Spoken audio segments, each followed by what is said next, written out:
सवाल मैं गुलरेज शेख जी आपसे लूंगा। अगर कांग्रेस कह रही है कि हमने सपना देखा, अब उस सपने को पूरा तो कर दिया गया है, तो क्या ऐसे श्रेय की लड़ाई मानी जाएगी या फिर जो कांग्रेस कह रही है उसको माना जाएगा? क्या दिक्कत है? कांग्रेस कह रही है कि हमने सोचा था और हो गया है, अच्छी बात है, विकास हो गया है, तो लड़ाई कहां पर है फिर?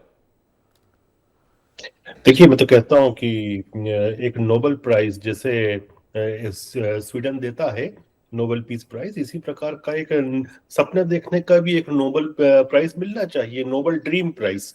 और वो अपने इंडिया से ही शुरू करना चाहिए। तो कांग्रेसियों को सबसे सबसे पहले मिलेगा, कमलनाथ जी और जितने भी उनके चेले चपाटे हैं उन सबको मिलेगा। मैंने भी एक सपना देखा था मेरे भाई। जब मैं स्टूडेंट लाइफ में था तो मैं सोचता था कि नया नया इंटरनेट आया था, तो एक ऐसी वेबसाइट बनाए जिस पर सामान बेचा जाए, तो शायद अमेजन के चलने का और फ्लिपकार्ट के चलने का क्रेडिट मुझे मिलना चाहिए। मैं रोज सपना देखता हूँ कि चांद के ऊपर या मंगल के ऊपर भी मैं जाऊं और पर्यटन करूं। तो अगर एलन मस्क जाते हैं तो उसका भी फिर क्रेडिट मुझे तो मिलना चाहिए। सपना देखा है मैंने, इसलिए मैं कांग्रेस के प्रवक्ता महोदय से पूछना चाहता हूँ हम्म। कि जब यूपीए की सरकार थी, जो सपनेबाजों की सरकार थी, तब उस समय कितने देश के कितने शहरों में मेट्रो दौड़ती थी? आज तो 20 से ज्यादा में दौड़ रही है। ये हम्म। मैं कह रहा हूँ बतौर प्रवक्ता मध्य प्रदेश भाजपा का। आप कांग्रेस के 26वां प्रवक्ता से शहर है पूछ भोपाल। लीजिए हम्म। उस समय कितनी दौड़ते थे। नंबर हम्म। एक। नंबर दो, देखिए ये तो क्या है, कांग्रेसियों की एक आदत पड़ गई है कि मतलब आपको लगता जिस है प्रकार कि से कोई सपना देखने वाला व्यक्ति बड़ा नहीं होता है, जो सपने को पूरा कर दे उस व्यक्ति को क्रेडिट मिलना चाहिए? सर, ख्वाब है, ख्वाब ही होगा। हाँ, डॉक्टर विक्रम चौधरी जी, ख्वाब ख्वाब होता है, ख्वाब जो पूरा करे उसका नाम होता है। देखिए, बात सपने की आई हाँ। तो देखा एक ख्वाब तो ये सिलसिले हुए। देखिए, कोई भी वाह, सिलसिला शुरू होता है तो वो आज बहुत अच्छी डिबेट होने वाली है। परिकल्पना से होता है। और हाँ। जो गुलरेज भाई का तो ठीक है, प्रवक्ता हैं, कुछ भी बोल सकते हैं, लेकिन हमको बड़ा ताज्जुब तब हुआ जब आपने विश्वास सारंग की डिबेट वो बाइट चलाई और वो ये कह रहा है कि सपना देखा था। अरे भाई, ऑन रिकॉर्ड आप मंत्री हो, आपको तो कम से कम ऐसा नहीं बोलना चाहिए था। 26 सितंबर 2019 को बाकायदा इसका शिलान्यास हुआ था गायत्री मंदिर पे। अब इसके पहले हम चलें, जब कमलनाथ जी भूतल परिवहन मंत्री थे तब उन्होंने इसकी डीपीआर बनाई, डीपीआर के लिए बजट सैंक्शन किया और जो प्रशासनिक स्वीकृतियां थी वो सारी इंदौर और भोपाल मेट्रो के लिए दिलवाई गई। तो ये सिर्फ सपना ही नहीं था, उसकी हमने कार्यवाही भी शुरू कर दी थी और 1-1.5 साल जो काम चला था वो हमारी सरकार में चला था। तो सिर्फ हमने सपना ही नहीं देखा था, उस सपने की जो थी हमने जो है इमारत भी बुलंद करके इनको दी थी। हम नींव के पत्थर हैं, ऑब्वियसली नींव का पत्थर किसी को नहीं दिखाई देता, कंगूरा ही सबको दिखाई देता है। लेकिन गुलरेज भाई, यदि नींव हम सरकार लें तो उस कंगूरे को जमींदोज होने में कोई ज़्यादा वक्त नहीं लगेगा, एक बात। दूसरी बात यह है कि कुछ दिन पहले आपने देखा होगा कैलाश विजयवर्गीय साहब जो थे, उन्होंने सदन में बोला और दिग्विजय सिंह साहब ने जितनी परियोजनाएं मध्य प्रदेश में शुरू की थी उन सब का उन्होंने उल्लेख किया था। तो ये जो उदारता है, ये इसका ये गायब क्यों हो गई पूरी राजनीति से?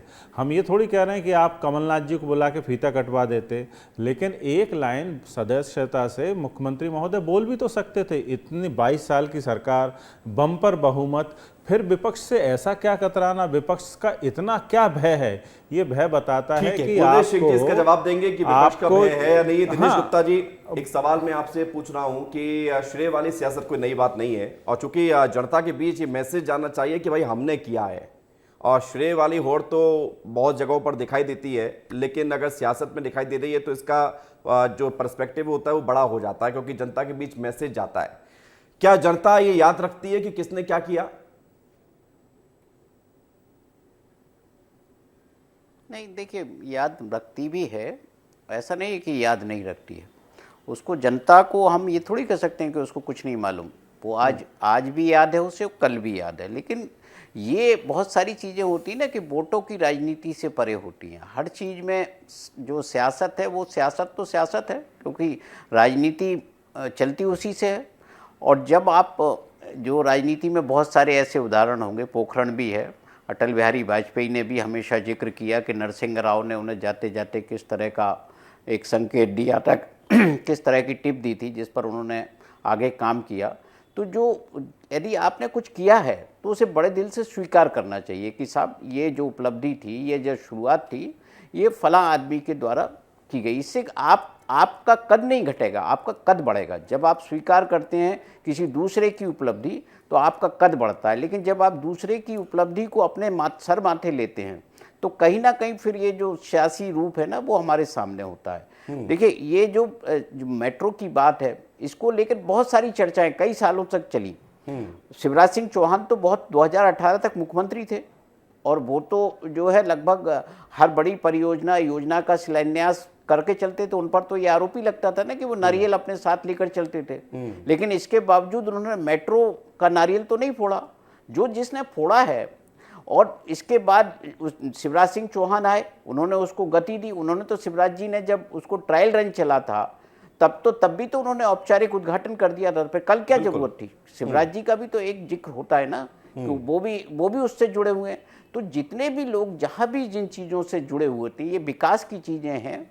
राजनेता की जिम्मेदारी जनता के प्रति है। जहाँ विकास होता है जिसने भी किया है वो उसको क्रेडिट देना चाहिए। यदि आप इस पर तो सियासत आप कर रहे किसको हैं तो मुझे क्रेडिट लगता देते है कि हैं बहुत जल्दी से, अच्छा दिनेश जी? संदेश मेट्रो नहीं के जाता। लिए किसको क्रेडिट जाना चाहिए? नहीं देखिए देखिए मेट्रो की क्रेडिट जो है अल्टीमेटली आपको 2019 में जब शिलान्यास होता है, डीपीआर बनता है, आपको शुरुआती हम जो एक स्थिति होती है जब नींव डाली जाती है क्रेडिट उसी को दी जानी। जब कंप्लीशन है तो कंप्लीशन को हम जो सामने हैं, आप देखिए कि शिवराज सिंह चौहान उस मेट्रो को औपचारिक रूप से नहीं चला पाए, डॉक्टर मोहन यादव चला रहे हैं।